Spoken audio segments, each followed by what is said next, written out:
እንግዲህ እኔ እዚህ ውስጥ የለሁበትም ብላ እንግዲህ ለብሌን ነግራታለች ማለት ነው። እንግዲህ ሁልጊዜ ሜርሲ በነገሮች ታሾፋለች ማለት ነው። እንግዲህ ብሌን በምትይ ጊዜ ወዴት ልትሄጂ ነው? አምነንን በዚህ ልትይው ነው እንዴ ብላ ስትላት፣ አይ አይደለም ራሴን ወደ ማዳምጥበት ሊሄድ ነው ብላ እንግዲህ ብሌን ሄዳለች ማለት ነው። ብሌን እንግዲህ የመጨረሻውን ውሳኔ ለአቶ አምነን ነግረዋለች ማለት ነው። አቶ አምነን እንግዲህ እስካሁን አሽፎባታል፣ እስካሁን ቀልዶባታል። ግን ከእንግዲህ ወዲህ ልትታገሰው አልቻለችም። የመጨረሻውን ውሳኔ ብሌን ነግረዋለች ለአቶ አምነን። እንግዲህ ራሷን ወደምታዳምጥበት ሄደች ማለት ነው። ይሄ ራስሽን የምታዳምጭበት ቦታ ወዴት ነው እያለች እንግዲህ ሜርሲም በብሌን ታሾፍ ነበረ። ክብራትና ክብራን ቻናላችን ቤተሰቦች እንዴት ናችሁ? ዛሬም ተወዳጁ በሆነ በድር ድራማ ተመልሼ መጥቻለሁ። ይህን ቪዲዮ ከወደዳችሁ ሼር፣ ላይክ እያደረጋችሁ ቤተሰብ ያልሆናችሁ ቤተሰብ እንድትሆኑ ብዬ በአክብሮት ጠይቃለሁ። አስተያየታችሁንም በኮመንት እንድታስቀምጡልኝ እያልኩኝ አቶ አምነን አክስት እንግዲህ የአቶ አምነን ወንድም ወደ አቶ አምነን ጋር መጥቷል ማለት ነው። እንግዲህ የአቶ አምነን ወንድም ለምንድን ነው የመጣው? በጣም ከባድ ሚስጥር አለው ማለት ነው። ወደ እሱ ጋር የመጣበት ምክንያት አቶ አምነንና እንግዲህ ወንድምየው ምንም ሊግባቡ አልቻሉም ማለት ነው። አቶ አምነን ያው ዝምተኛ ነው፣ ብዙ ሁሉን ነገሮች ማሳለፍ ይወዳል። እሱ ግን ከመምጣቱ የሚያደርገው ነገሮች በጣም የሚገርሙ ነገሮች ናቸው ማለት ነው። ወይዘሮ ሴማ እንግዲህ አሁንም ምሬምን ነው እያመሰገነች እሷን ነው እንትን እያለች ያለችው። እንግዲህ አቶ አምነን ከምሬም ጋር አብረው እንዲሆኑ ነው ወይዘሮ ሴማ የምታደርገው ማለት ነው። ወይዘሮ ሴማ እንግዲህ ወይዘሮ ሴማና በጣም ይዋደዳሉ ማለት ነው። እንግዲህ ወይዘሮ ሴማ እንግዲህ መሬም የወይዘሮ ሴማ የጓደኛዋ ልጅ የአቶ ካርታ ልጅ ናት። በዛም ምክንያት እንግዲህ አቶ አምነን እንዲንከባከባት እና ከእሷ ጋር እንዲሆን ትፈልጋለች። አቶ አምነን እንግዲህ እሷንም እህቴ ባላት ጊዜ ወንድምህን አገኘህ፣ ወንድምህ ስታገኝ ምነው ጣል ጣል አደረከኝ ብላ ማርያም ጠየቀችው ማለት ነው። እና አንቺ እህቴ አይደለሽ ወይ አላት። እንዴ እህቴ ስትለኝ አልፈልግም፣ እኔ የድሮ ጓደኛዬ ማለት የልጅነት ጓዴ ስትለኝ ነው ደስ የሚለኝ ብላ እንግዲህ መልሳለታለች ማለት ነው። እንግዲህ እናት ዛህራም ለብሌን ያለውን ነገር ነግራታለች። ብሌንም ራሴን ወደ ማዳምጥበት ይሄዳለሁ ብላለች። እንግዲህ አቶ አምነንም መቶ እናት ዛህራን ብሌንን አየሻት እንዴ ብሎ ጠይቋታል። እሷም እንግዲህ እንደ ድሯ ሳትሆን ለባብሳ ምን ብላ ወጥታለች ብላ እናት ዛህራም እንግዲህ ለአቶ አምነን ነግረዋለች ማለት ነው። አቶ አምነንም እንግዲህ ብሌንን ይፈልጋት ነበር። ስትሆን እንግዲህ ምንም አልመሰለችው ስትወጣ እና ስትሄድ። እሱም እንግዲህ ተጸጽቷል ማለት ነው። ይቅርታ ቢላትም እሷ ከእንግዲህ ወዲህ የኔና አንተ አብቅቷል፣ ሚስትክ እንዳታይ ከክፍሌ ውጣ ብላ እንደውም እንዲወጣ አድርገዋለች። እኔ ድሮ እንደ ድሮ አይደለም፣ ድሮ ሚስጥረኛ የምትልክ ብሌን አይደለችም። ቤት ወጣ ቤት ገባ የምትል የምታስብልክ ብሌን አይደለሁም። እኔ እንደ ድሮ ከአንተ ጋር እንትን ብሎ ሚስጥረኛ የምልህም አይደለም። የኔ እናንተ ነገር አብቅቷል። ሚስቴ ብለክ በአደባባይ ስጠራት የቆየኸው እሷ ጋር ሂድ ብለዋለኝ ማለት ነው። አቶ አምነንም እንግዲህ በጣም ነው እየተናደደና ጥሏት የወጣው ነው። እውነቷን ነው፣ ይገባታል። አንዳንዴ ተጅ የያዙት መዳብ ከእጅ የያዙት ወርቅ ከመዳብ አንድ ነው ይባላል ማለት ነው። ብሌን ለሱ ብላ ብዙ ጊዜ ዋጋ ከፍላለታለች። ግን እሱ ሴቶች በመጡ ቁጥር ያው ማለት በራሱ ምሬት እና በራሱ አይሜሮ አይሄድም፣ ሰው ባለው ነው የሚሄደው። ጀሌ መታ እንግዲህ ብዙ ጉዳት ስታደርስባት ነበር። እሷን ደግሞ ለአንቺ ብዬ ለእሷ ብሎ አበረረ። በዛ እሷ ባደረሰችበት ደግሞ አዲስ ስትመጣ እንደ አዲስ በመቀበሉ ያው እንግዲህ ብሌን ሁሌም እንዳለቀሰች እንደተጎዳይ ናት። ሁልጊዜ እንግዲህ ልቧን እየሰበራት ነው። ባይዘዌ እንዲህ አይነት ህይወት ዲራማ ብቻ ሳይሆን ትክክለኛ ህይወት እንዲህ አይነት በአሁን ጊዜ ያለ ነው ማለት ነው።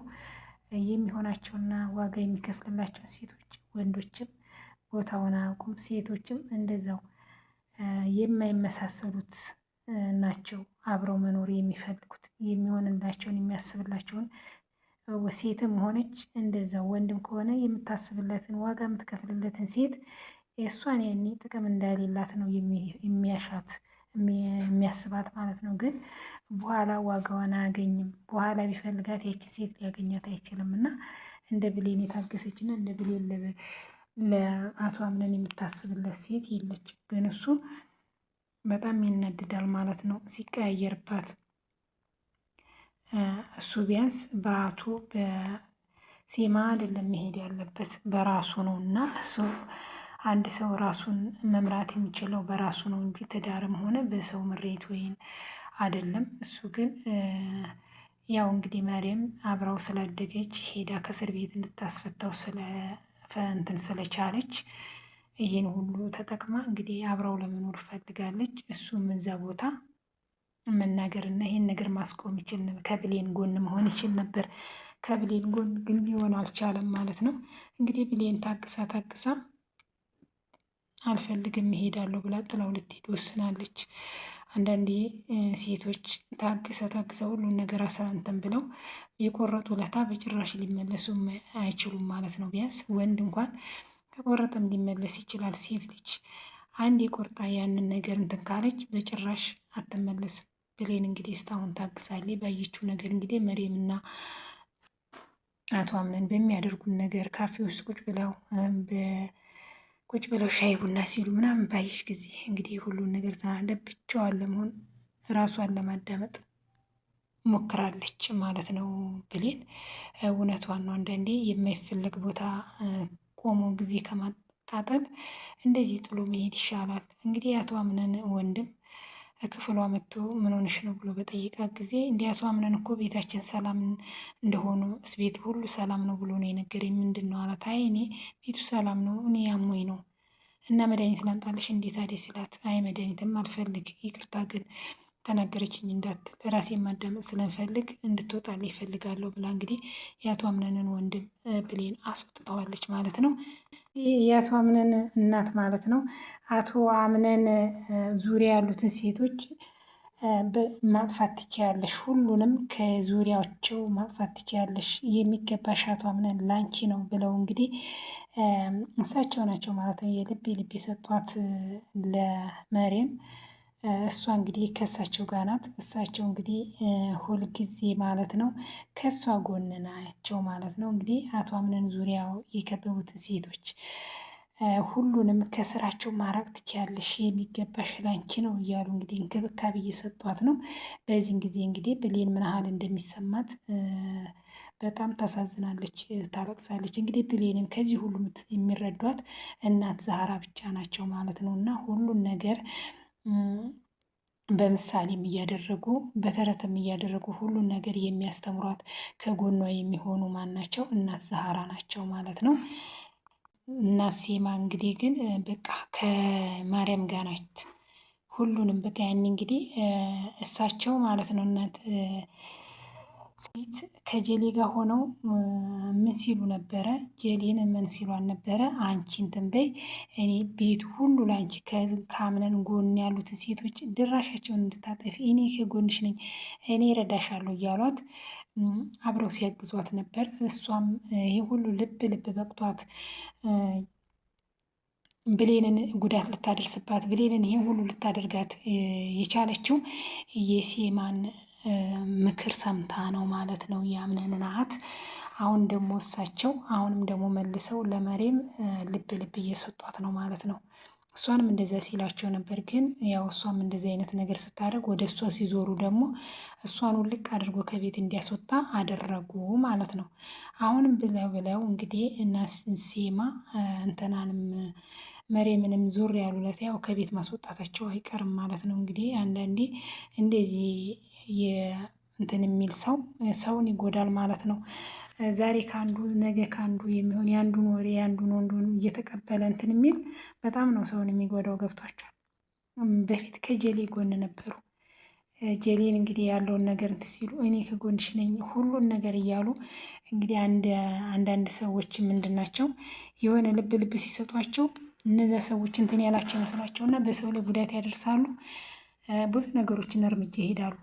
በእናት ሴማ ነው እንግዲህ እንደዚያ ስትላት በቃ እሱ የልብ በቃት። ብሌንን አንዴ ልብሷን ውስጡ እያደረገች ከአቶ አምነን ለማራቅ ከደረጃ ላይ ጣለቻት። በኋላ ወደ እሷ ሲዞሩ ደግሞ ውልቅ ብለሽ ውጭ ብለው አስወጧት ማለት ነው። ከዛ መሬምን አመጡ። አሁንም ደግሞ በአቶ አምነን ዙሪያ ያሉትን ሴቶች ውልቅ አድርገሽ እንደ ቫይረስ እንድታስወጫቸው እያለች ሴማ ለመርየም እየነገረቻት ናት ማለት ነው። እና እንግዲህ ብሌን ይህ ሁሉ ጊዜ ታግሳ በመጨረሻ ይህ ሁሉን ነገር ሲደረግባት በጀሌ ያን ሁሉ ነገሮች ስትቀበል ኖራለች። ታግሳ ስታለቅስ ብዙ ነገሮች ሲደርስባት ደግሞ አሁን እችኛዋ ስትመጣ እንደዚህ ስትደረግ በእውነት በጣም የሚያሳዝን ነው። እና ይሄ ነገር ድራማ ብቻ ሳይሆን እውነተኛ ታሪክም አለው። እንደዚህ በቃ በሰው ላይ እየመጡ የሰውን ሕይወት የሚበጠብጡ እና ብዙ ነገሮች እያሉ ግን እዚህ ጋር ማቆም ያለበት አቶ አምነን ነው። እዚህ ጋር ወድሻለሁ ይላታል፣ እዚህ ጋር ሚስጥረኛ ይላታል፣ እዚህ ጋር ደግሞ ይጎዳታል፣ እዚህ ደግሞ ያቆስላታል። አንዳንድ ወንዶች ከህይወታችሁ ወይም ውልቅ ብለው አይወጡም ወይን አላደል ወይን አይተዋችሁ ወይን እንትን አይሏችሁ እንደዚህ በቃ የሚጎዱ ወንዶች አሉና አቶ አምነንም አሁን ብሌንን እንደዛ እየጎዳት ነው። ወይን ከህይወቷ ውልቅ ብሎ አላስወጣትም ወይን ጠበቅ አድርጎ ወደ ትዳር በኩል እንትን ብሎ በትክክለኛ እሷ ናት ሚስቴ፣ እኔ ከእሷ ሌላ የሚገባኝ ሴት የለም፣ ትክክለኛ እውነተኛ ሚስቴ እሷ ናት፣ የመወዳትም የሚያፈቅራትም ብሎ ከሱ መናገር ይችላል። እዚህ ውስጥ ያለው ማን ነው? መብቱ የሱ ነው ማለት ነው። ግን አሁን ደሞችም መርየምም ደግሞ ብትሄድ እንዲሁም ሴማ አሁን ዞር ብትልባት ሌላ ሴት ብትመጣ ብሌንም እንደዚሁ ነው ደግሞ አሁን የሚጫወትባት። እነዛ ጥለው ሲሄዱ ወደ እሷ ይመለሳል። አይታችኋል። ማን ነው በዚህ መሀል እየተጎዳ ያለው? ብሌን ናት እየተጎዳ ያለችው። ልቧ እየተሰበረ እየተሰቃየች ያለችው እሷ ናት። ግን እንዲህ አይነት ህይወት ብዙ ነገሮችን ስለሚያስተምር እኔ ባይዘ እንዲህ ብሌን ወይ ውልቅ ብላ እንደዚህ አሁን እንደተናገረች እና በመጨረሻ ለእሱ ማስጠንቀቂያ ከህይወት ወጥቻለሁ ብላ እንደነገረችው በቃ ቆርጣ ብትወጣና የራሷን ብትዝ ይመረጣል ማለት ነው።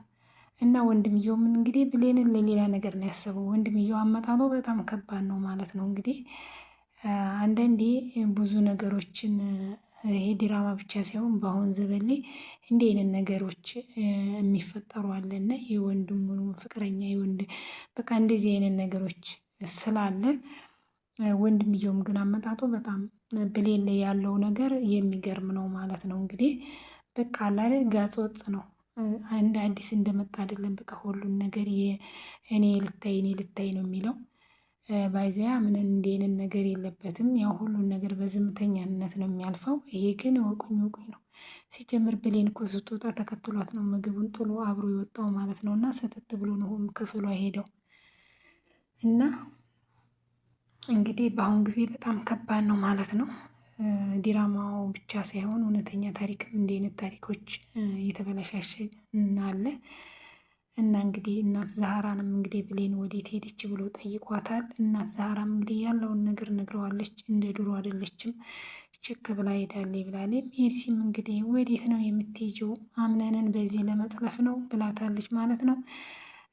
ሜርሲ እኔ በዚህ ውስጥ የለውበትም እጄን አንሽቻለሁ እያለች ያው እሷ ጣጣ የላትም በሁሉ እንዳሾፌ ትኖራለች እና ማለት ነው። ሜርሲ እንግዲህ ደግሞ ጋር አልተስማማችም ማለት ነው። የአምነናትን እንግዲህ ደግሞ ከአምነና አክስት ጋር ሜርሲም ስታማ ነበረ ማለት እሷም ሜርሲም የሆነ በቃ ስትናገር ይናገሯታል መልሰው ማለት ነው። ሴማ ልክ ልኳን ነው የሚነግሯት ለሜርሲ ማለት ነው። እና ሴማና ዛህራ እናት ዛህራ ናቸው መጨረሻ በቃ የሚነግሯት ስተልካቸው። እሷም በጣም ነው የምታሾፉባቸው ማለት ነው። እናት ዛህራም እንግዲህ ለአቶ አምነን ያለውን ነገር ነግረዋለች።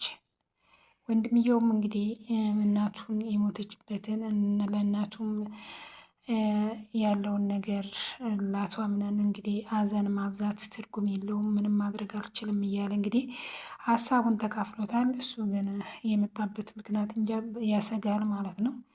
ከአቶ አምነን እንግዲህ መጣላታቸው አይቀርም። አመጣጡና አኳኩኑ ገና ከመምጣቱ በጣም ስታይሉ ለየት ያለ ነው ማለት ነው የአቶ አምነን ወንድም እና ይሄን ይመስላል። በጣም ብዙ ነገሮችን የምንማርበት ዲራማ ነው። እንግዲህ አቶ አምነንም እዚህ ጋር ምግብ ቀርበው እየበሉ እያሉ እንግዲህ ብሌን ምግቡን የሰራችው ማርያም ነው ብላ ስለተናገሩ እንግዲህ እሷም ተናዳ ነው ጥላ ምግቡን የወጣችው። ሄዳ እንግዲህ ክፍሏ ቁጭ ብላ ነው ስታለቅስ እንግዲህ የአቶ አምነን ወንድም ወደ ክፍሏ እየመጣው ማለት ነው። አቶ አምነንም እንግዲህ ያለፈውን ነገር ለወንድሙ ሁሉንም ነገር እያወራ እና ሲማም እንግዲህ ያለውን ነገር ወንድምክን ተንከባከበው ያለች ወንድሙንም በመምጣቱ እሷ ደስ ብሏታል ማለት ነው። እንግዲህ ወንድምየው በመምጣቱ ደስ ቢላትም ወንድምየው አመጣጡ ለሌላ ነገር ይመስላል።